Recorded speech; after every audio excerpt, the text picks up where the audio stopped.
नमस्कार दोस्तों। आज सवाल सिर्फ दिल्ली में हुए प्रोटेस्ट का ही नहीं, सवाल लोगों के भरोसे का है। हर एक नागरिक के भरोसे का है। जो नागरिक अपने संविधान पे करता है, अपने कॉन्स्टिट्यूशन पे करता है, अपने आइन पे करता है। जो आइन वो आइन ही नहीं, वो एक आईना है जिसको देख के लोग अपने अस्तित्व को पहचानते हैं। जब उसका अस्तित्व ही खतरे में हो तो सवाल तो बनता है। अगर एक पीसफुल प्रोटेस्ट के ऊपर लाठीचार्ज की जाए तो ये लोकतंत्र जो होगा, डेमोक्रेसी जो होगी, वो स्ट्रांग नहीं, वीक होगी। ताकतवर की जगह कमजोर बनेगी। Democracy is not tested when everyone agrees. Democracy is tested when some people disagree.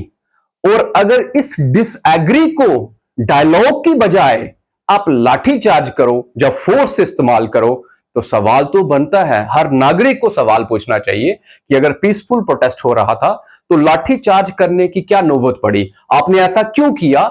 इसके लिए सरकार को सामने आके बताना चाहिए कि लाठीचार्ज की सिचुएशन क्यों उत्पन्न हुई, क्यों पैदा हुई, ऐसी सिचुएशन क्यों अराइज हुई, तो इसको सरकार को बताना चाहिए।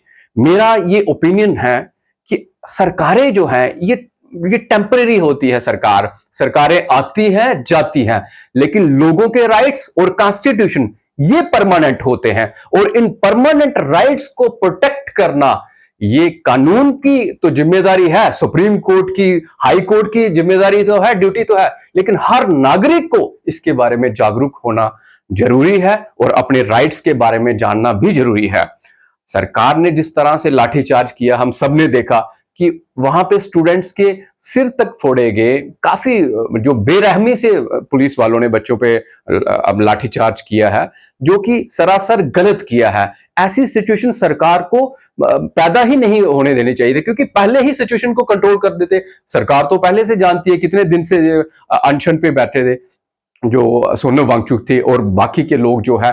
अगर कोई सोसाइटी में इस तरह का, डेमोक्रेसी में कोई अगर प्रेशर बनाता है सरकार पे, तो सरकार को डायलॉग करना चाहिए, बातचीत करना चाहिए और बातचीत से ही रास्ता निकालना चाहिए। मैं समझता हूं कि डायलॉग ही एक ऐसा मीडियम है जिससे बड़ी से बड़ी सिचुएशन को भी सरकार और लोगों के बीच में जो डिस्प्यूट अराइज हुआ हो, जो डिस्प्यूट हो, वो डिस्प्यूट जो है डायलॉग के थ्रू सॉर्ट आउट किया जाता है। लेकिन अगर सरकार की इंटेंशन गलत हो, वो करना ही नहीं चाहती हो, तो फिर इस तरह की सिचुएशन भी पैदा हो जाती है, इस तरह की सिचुएशन अराइज हो जाती है। अगर हम लोग जैसे सभी लोग जो है, अगर किसी का राइट्स वायलेट हो रहा है, जैसे आज लोगों पे इस तरह, स्टूडेंट्स पे ऐसा हुआ, तो हर नागरिक को कहना चाहिए कि ये गलत हुआ। क्योंकि उनके राइट्स को अगर ऊपर हम नहीं बोले कि उनके राइट्स को प्रोटेक्ट नहीं किया जा रहा है, तो गलत हुआ उनके राइट्स को। क्योंकि बात स्टार्ट होती है एजुकेशन मिनिस्टर्स को लेके, बात होती है नीट के एग्जाम को लीक होके।